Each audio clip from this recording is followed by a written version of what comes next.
Apa kamu mendengar suara dan sekaligus melihat warna tertentu di saat yang hampir bersamaan?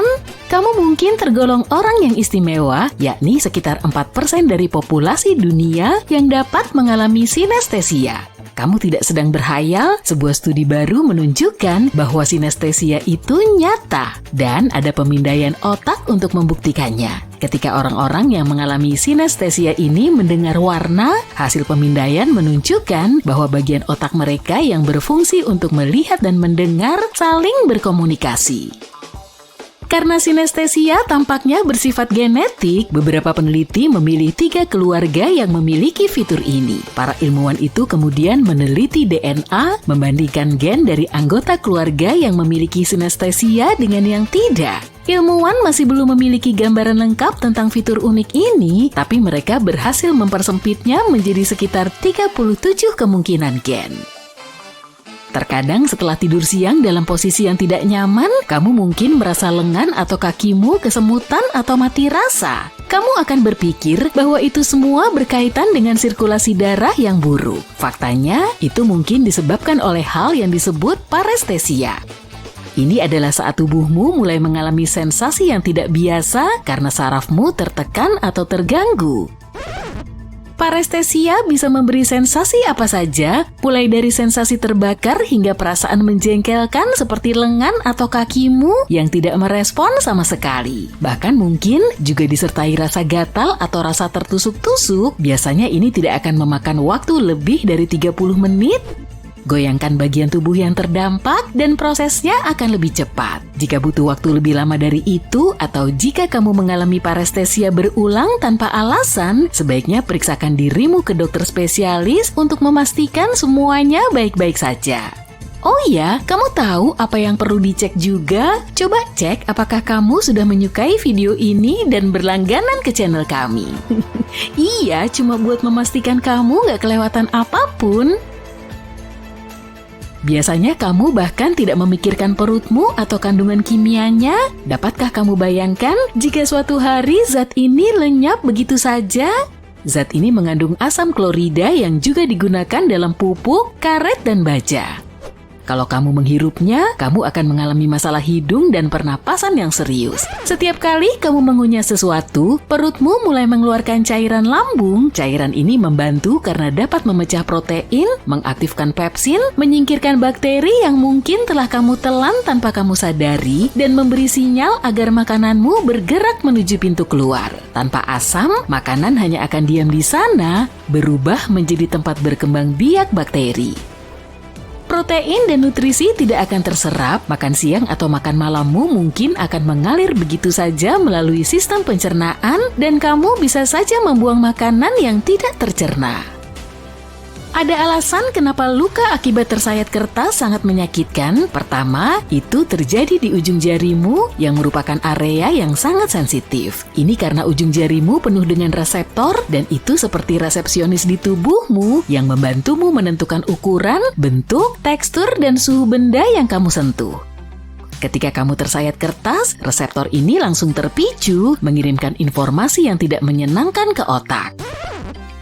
Sayatan kertas juga tidak seperti irisan dari pisau tajam karena tepi kertas itu tumpul, ini menyingkap lebih banyak reseptor tadi. Sayatan kertas tidak banyak mengeluarkan darah dan darah pun tidak menggumpal dengan baik karena saraf-saraf terbuka sehingga membuat rasa tidak nyaman menjadi semakin parah. Kita selalu menggunakan tangan kita sehingga luka ini terus terbuka kembali, membutuhkan waktu lama untuk sembuh. Kertas pun seringkali diolah dengan bahan kimia yang dapat mengiritasi kulitmu.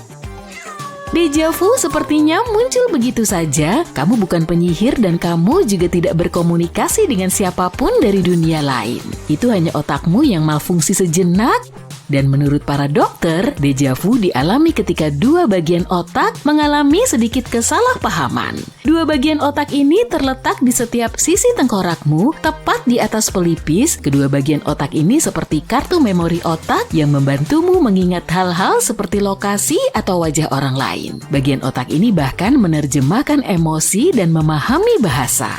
Nah, di setiap area otak yang disebut lobus temporal ini, ada wilayah yang disebut hipokampus. Bagian ini bertanggung jawab atas ingatan jangka pendek. Kadang-kadang otak bisa mengalami gangguan kecil, membingungkan hipokampus. Saat itulah kita mengalami deja vu. Semua proses ini mengacaukan sistem memori pengenalanmu, memberimu perasaan aneh bahwa kamu pernah berada di sana sebelumnya, atau kamu telah bertemu dengan orang yang baru pertama kali kamu temui. Ini adalah proses yang sepenuhnya normal dan kamu lebih mungkin mengalami deja vu jika kamu berusia antara 15 sampai 25 tahun. Tampaknya orang-orang yang sering bepergian atau memiliki kemampuan untuk mengingat mimpi lebih sering mengalami deja vu. Sulit untuk membayangkan jika seluruh peradaban dapat bertahan tanpa ada yang memiliki penglihatan. Itu sangat nggak mungkin kan? Dan inilah alasannya. Pertama, bayangkan jika kamu mencoba menanam makanan saat kamu bahkan tidak bisa melihat. Apa yang kamu lakukan? Menyiapkan tanah akan berubah menjadi mimpi buruk karena tanpa penglihatan kita akan tersesat di, katakanlah, ladang gandum yang sangat luas tanpa petunjuk. Mengumpulkan makanan yang sedikit juga tidak akan mudah. Hewan-hewan mungkin mengintai di mana-mana dan siap melukai kita. Komunikasi akan menjadi rumit karena kita tidak akan bisa membaca sesuatu tanpa menyentuhnya. Bahkan kehidupan sosial kita akan berbeda. Tanpa mata, kita hanya bisa mengandalkan suara. Berbicara dengan seseorang tanpa mengetahui siapa yang mendengarkan, seram! Kalau kamu pernah makan cabai pedas, kamu pasti tahu bahwa cabai itu secara teknis tidak panas dari segi suhunya. Jadi kenapa rasanya seperti terbakar meski baru saja dikeluarkan dari kulkas? Nah, makanan pedas memiliki bahan kimia yang mengelabui tubuhmu untuk menyalakan pendingin internalnya. Pertama, bibir dan lidahmu terasa seperti terbakar, kemudian hidungmu mulai terasa berair, dan kamu bahkan mungkin meneteskan 1 atau 2 bulir air mata. Pembuluh darahmu melebar, dan tiba-tiba suhu tubuhmu naik. Untuk mendinginkannya, kamu mulai berkeringat. Paru-parumu mungkin juga ikut serta dan memberi sinyal pada diafragmamu untuk membuat cegukan. Semua itu dalam upaya untuk mengusir penyusup yang berapi-api tadi. Dalam kebanyakan kasus, semua pemicu tubuh ini disebabkan oleh zat yang disebut capsaicin yang sering ditemukan dalam cabai seperti habanero dan cabai rawit. Meskipun kita mungkin merasa seperti bergerak-gerak dalam mimpi, tapi sebenarnya tidak karena adanya sistem yang kompleks dalam tubuh kita. Hal ini membuat otot-ototmu tidak melakukan hal-hal yang di luar batas karena cerita-cerita liar yang mungkin muncul di otak kita di malam hari. Ternyata sebagian besar kimiawi otak ini terjadi selama fase Rapid Eye Movement atau REM sekitar 90 menit setelah kamu tertidur. Selama REM, otakmu mengalami beberapa mimpi yang paling aneh, sementara otot-otot sukarelamu seperti lengan dan kaki non-aktif. Penguncian otot ini adalah alasan kenapa beberapa orang terbangun dan tidak dapat bergerak, dan inilah yang disebut kelumpuhan tidur atau yang sering kita sebut ketindihan. Misteri besarnya adalah bagaimana otot-otot mengalami kondisi lumpuh ini. Pada awalnya para ilmuwan mengira bahwa glisin, sebuah neurotransmitter, adalah penyebabnya. Penelitian telah menunjukkan meskipun para ilmuwan memblokir glisin, otot-otot tetap membeku. Butuh waktu lebih lama bagi para ilmuwan untuk mengetahui bahwa untuk menjaga agar otot-otot tetap bergerak, kamu membutuhkan glisin dan bahan kimia komunikasi lain yang disebut GABA. Kita tidak berbulu selebat nenek moyang kita, tapi kita masih merinding saat kedinginan. Ini karena otot-otot kecil di folikel rambut kita yang disebut erector pili yang menarik rambut kita ke atas. Bagi hewan berbulu, fitur ini membantu menjaga mereka tetap hangat, tapi bagi kita, fitur ini tidak banyak membantu dalam hal panas. Namun, kita dan beberapa makhluk lain yang tidak berbulu tetap mempertahankan kemampuan ini. Eksperimen dilakukan untuk mencari tahu lebih banyak tentang merinding ini. Para ilmuwan menemukan 3 pemain kunci, otot-otot pili pengatur, saraf simpatik, dan folikel rambut. Ketika saraf dipengaruhi sesuatu, pertumbuhan rambut melambat. Saraf dan folikel rambut kita bekerja seperti pasangan, membuat sinapsis kimiawi. Jadi merinding bukan hanya solusi cepat untuk menurunkan suhu, merinding juga dapat memberitahu sel induk kita untuk menumbuhkan lebih banyak rambut dalam jangka panjang. Itulah mengapa kehilangan sel-sel otot tersebut dapat dikaitkan dengan kebotakan. Kamu pasti belum pernah mendengar tentang korugasi kan? Padahal sistem ini mungkin tersembunyi di dapurmu saat ini. Pernahkah kamu melihat tonjolan-tonjolan pada kaleng makanan? Nah, itulah korugasi. Dan tujuannya bukan sekadar untuk estetika. Pertama, tonjolan ini membuat kaleng menjadi lebih kuat. Itu karena tonjolan-tonjolan ini bisa mencegah keretakan selama proses pembuatan. Selain itu, korugasi sangat berguna selama pengiriman. Bertindak seperti pelindung untuk memastikan tidak ada tumpahan. Korugasi juga berguna dalam jangka panjang karena membantu menjaga bentuk kaleng tetap seperti semula. Bahkan ketika suhu udara terlalu panas atau dingin, korugasi ini memungkinkan kaleng untuk bernapas. Kaleng mengembang dan menyusut tanpa merusak logamnya. Kamu mungkin gak menyadari adanya retakan pada kaleng biasa, tapi bahkan celah terkecil sekalipun bisa menjadi jalan bagi bakteri jahat untuk bersentuhan dengan makanan. Korugasi juga menciptakan celah udara kecil ini. Jadi ketika kaleng dibuka, semuanya akan terbuka dengan lancar tanpa harus bersusah payah. Tahu apa lagi yang juga tidak butuh banyak usaha?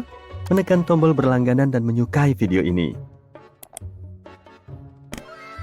Tahukah kamu ada tanaman di luar sana yang sangat bersemangat menggapai matahari sampai kamu bisa mendengarnya tumbuh? Kelembak, sesaat sebelum dipetik dari ladang, menyerap sebanyak mungkin sinar matahari yang bisa ia dapatkan untuk membuat glukosa. Setelah sesi berjemur ini, kelembak akan diangkut ke gudang yang gelap. Di dalamnya, ia terus tumbuh dan menggunakan glukosa yang tersimpan sebagai bahan bakar. Sejauh ini nggak ada yang istimewa, tapi di tempat yang gelap, nyaman dan hangat itu, kelembak mulai bertingkah aneh. Lingkungan itu mendorongnya untuk memanjangkan tubuhnya dengan harapan akan menemukan sinar matahari lagi. Proses ini terjadi begitu cepat, sehingga kamu bisa mendengar kuncup dan batangnya mengeluarkan suara saat tumbuh. Untuk memastikan proses ini berjalan lancar, tidak boleh ada cahaya yang masuk. Jika cahaya mengenai rhubarb pada tahap ini, ia akan mulai berfotosintesis lagi dan menjadi pahit. Bicara soal bahan makanan sehari-hari, kamu mungkin memperhatikan kantong sayuran memiliki garis-garis hijau. Ketahuilah bahwa itu adalah ilusi optik yang cerdik. Garis-garis itu menipu mata kita untuk mengira sayuran-sayuran itu terlihat lebih hijau dari yang sebenarnya. Dan bukan hanya sayuran yang mendapatkan kemasan khusus ini. Jeruk juga sering dijual dalam kantong jaring merah untuk alasan yang sama. Lemon biasanya dikemas dalam kantong kuning atau hijau untuk mendapatkan warna menonjol yang sama. Kalau kemampuan memasakmu masih kurang mumpuni dan kamu takut mengacaukan makan malammu, pilihlah jamur. Itu karena jamur hampir nggak mungkin kematangan. Tidak seperti sayuran lain yang menjadi lembek saat dimasak terlalu lama, jamur jauh lebih tahan. Jamur memiliki zat menarik bernama kitin, sebuah struktur molekul yang berfungsi seperti baju zirah. Jadi, kamu bisa memasaknya sangat lama tanpa gosong. Donat memiliki lubang bukan untuk memudahkan kita mengambilnya. Kalau pernah coba membuatnya di rumah, kamu mungkin menyadari saat menggoreng donat. Bagian luarnya cepat matang karena minyak yang panas. Kalau ingin bagian dalamnya terlihat sama bagusnya, kamu harus menggorengnya lebih lama, tetapi bagian luarnya akan menjadi terlalu coklat. Berkat lubang di tengah itu, kedua sisi mendapatkan panas yang sama, sehingga menghasilkan donat yang sempurna. Beginilah cara selembar kertas kecil itu dimasukkan ke dalam cookies keberuntunganmu. Pertama, cookies ini dipanggang dengan rata seperti pancake. Kemudian, saat masih hangat dan lentur, kertas-kertas kecil itu diselipkan ke dalamnya. Setelah dingin, cookies ini akan mengeras dan mempertahankan bentuknya, memerangkap pesan-pesan di dalamnya seperti kapsul waktu yang lezat. Menurut salah satu legenda, camilan khas Asia ini awalnya ditujukan untuk membantu orang-orang mengirim berbagai pesan rahasia tanpa menimbulkan kecurigaan.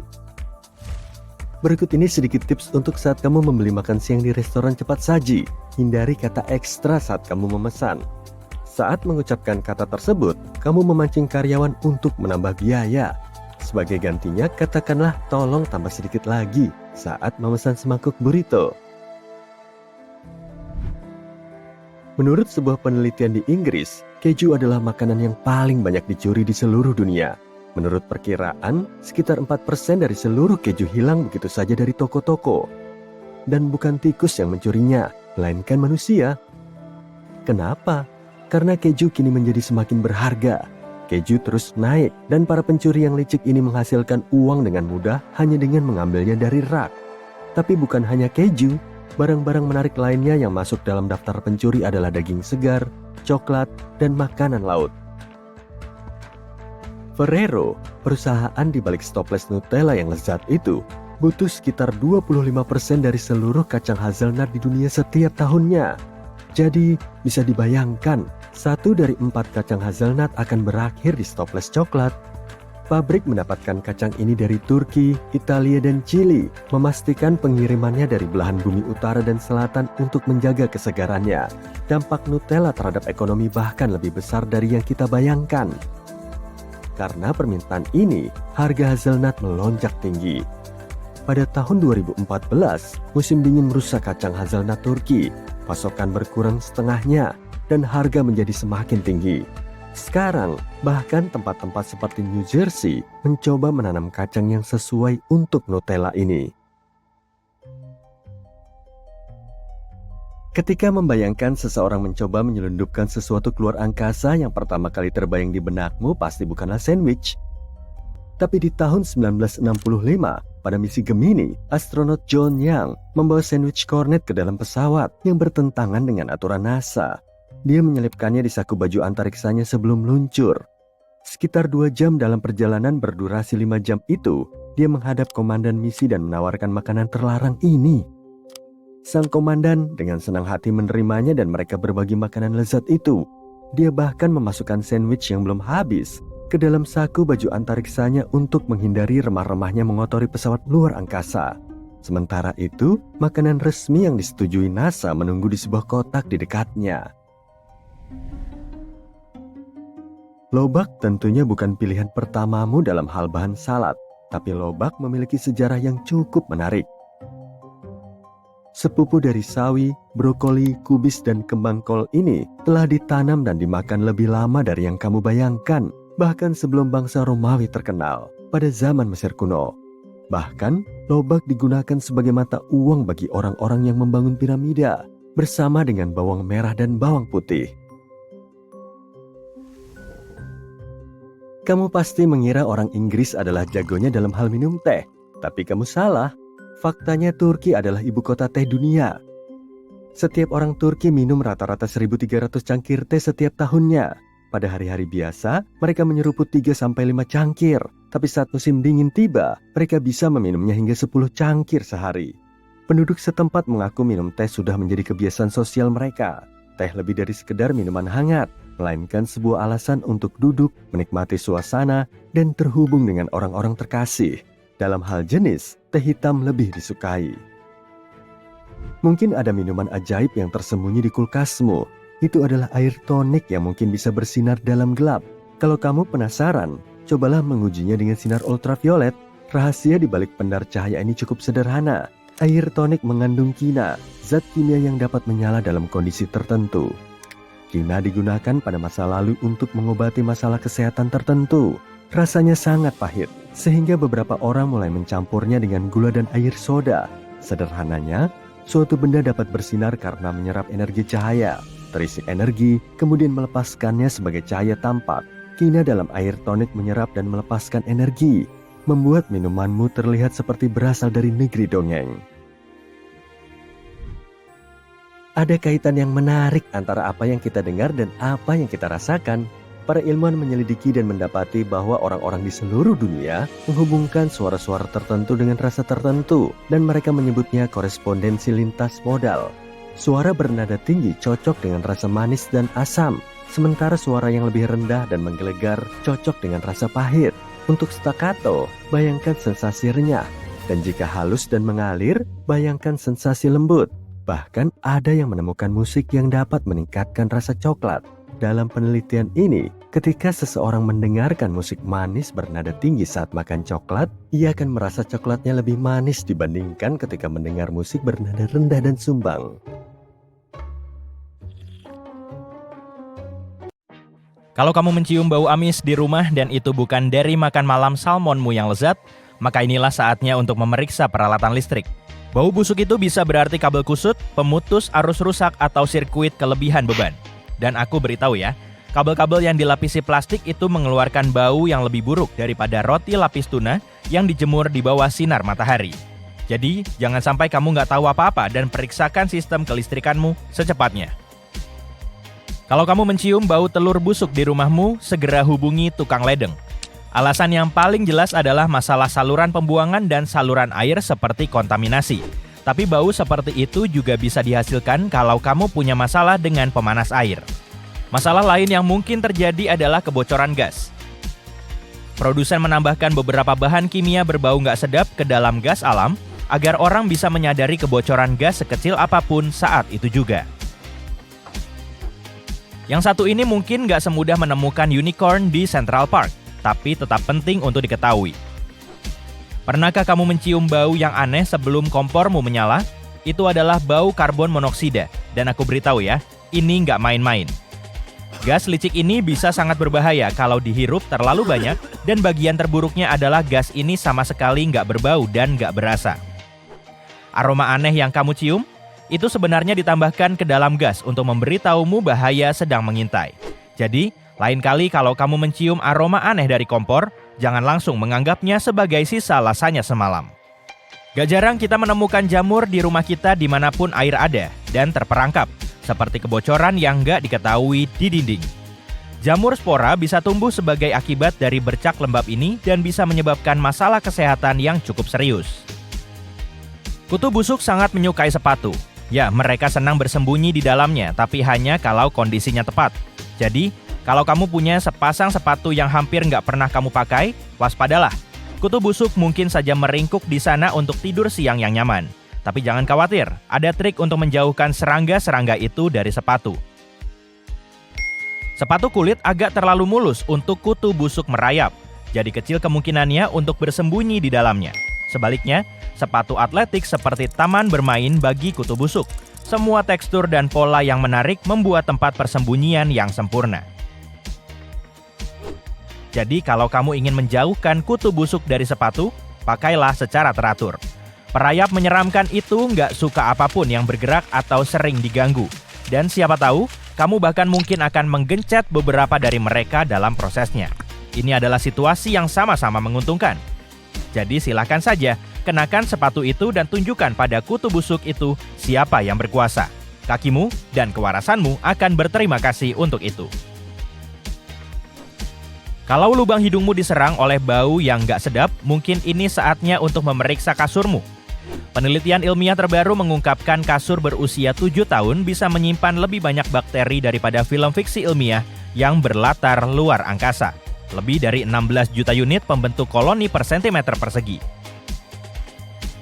Itu cukup untuk membuat kita yang paling berani sekalipun ingin tidur dengan pakaian hazmat.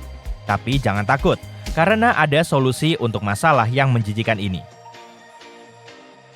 Masukkan soda kue, pahlawan tanpa tanda jasa dalam membersihkan peralatan rumah tangga. Cukup taburkan bubuk ajaib ini ke kasur, diamkan selama setengah jam selagi kamu melakukan sesuatu yang menyenangkan, seperti menonton video kucing, lalu sedot debu dengan alat pengisap debu. Tara, tempat tidurmu akan berbau lebih segar daripada ladang bunga aster di musim semi.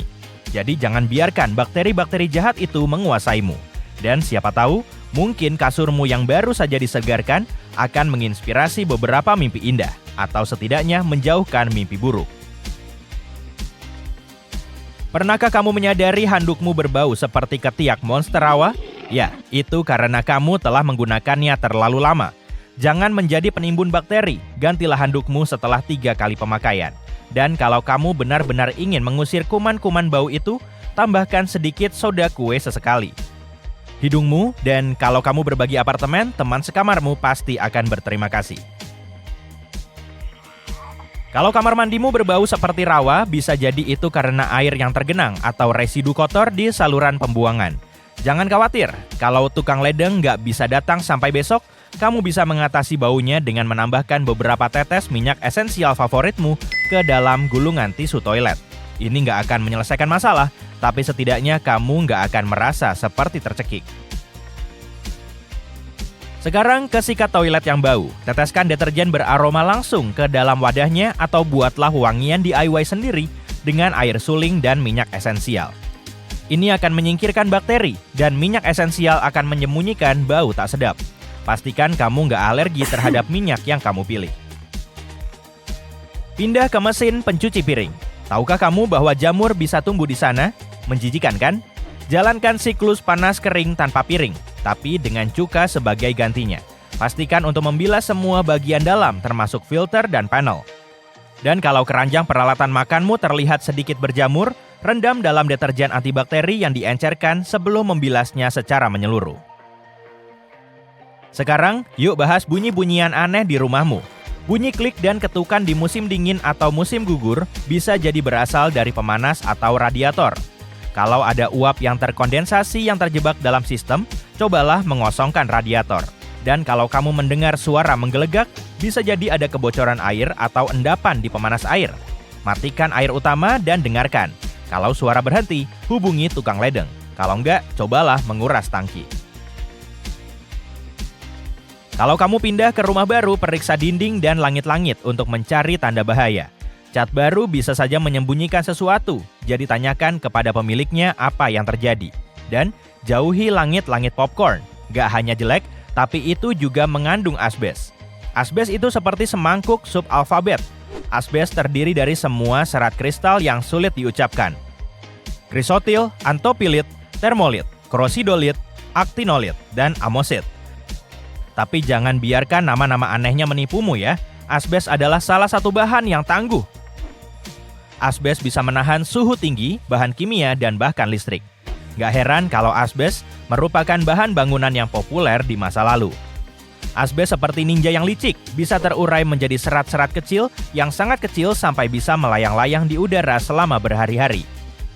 Dan kalau kamu nggak sengaja menghirup serat-serat ini, itu seperti mengundang tamu berbahaya ke dalam paru-parumu. Astaga, jadi mari kita tinggalkan asbes dan jaga agar paru-paru kita tetap sehat. Berhati-hatilah kalau kamu merenovasi rumah tua. Kamu nggak akan pernah tahu apakah kamu akan menemukan lapisan atap asbes yang mengejutkan. Bakteri penyebab bau senang berpesta di bak cuci piring dan saluran pembuangan dapur. Dan jangan lupa sisa-sisa pembuangan sampah. Itu seperti prasmanan bakteri. Tapi ada solusi yang menyenangkan untukmu. Sekali seminggu, adakan pestamu sendiri dengan mengundang 6 es batu, 1 sendok makan soda kue, 3 irisan lemon tipis, dan 1 sendok teh pemutih ke tempat pembuangan. Nyalakan musik, nyalakan alat pembuangan dan biarkan es batu tersebut melakukan tugasnya. Setelah pesta selesai, bilas dengan air dingin selama 30 detik dan tara, wastafel yang segar dan bersih. Sofa atau lemari barumu mungkin diam-diam melepaskan gas bau ke udara. Ya, itu benar. Gas-gas ini yang disebut senyawa organik yang mudah menguap alias VOC. Bisa membuat hidung dan tenggorokanmu terasa sangat iritasi. Dan kalau itu belum cukup buruk, gas-gas ini bahkan bisa membuatmu sakit kepala atau merasa pusing. Astaga! Tapi jangan khawatir, aku punya solusinya. Kalau bisa, cobalah membuka beberapa jendela agar udara segar mengalir. Dan kalau kamu sedang mencari perabot atau produk rumah tangga baru, carilah pilihan yang rendah VOC. Hidungmu akan berterima kasih. Ditambah lagi, siapa yang ingin dikelilingi oleh perabotan yang baru?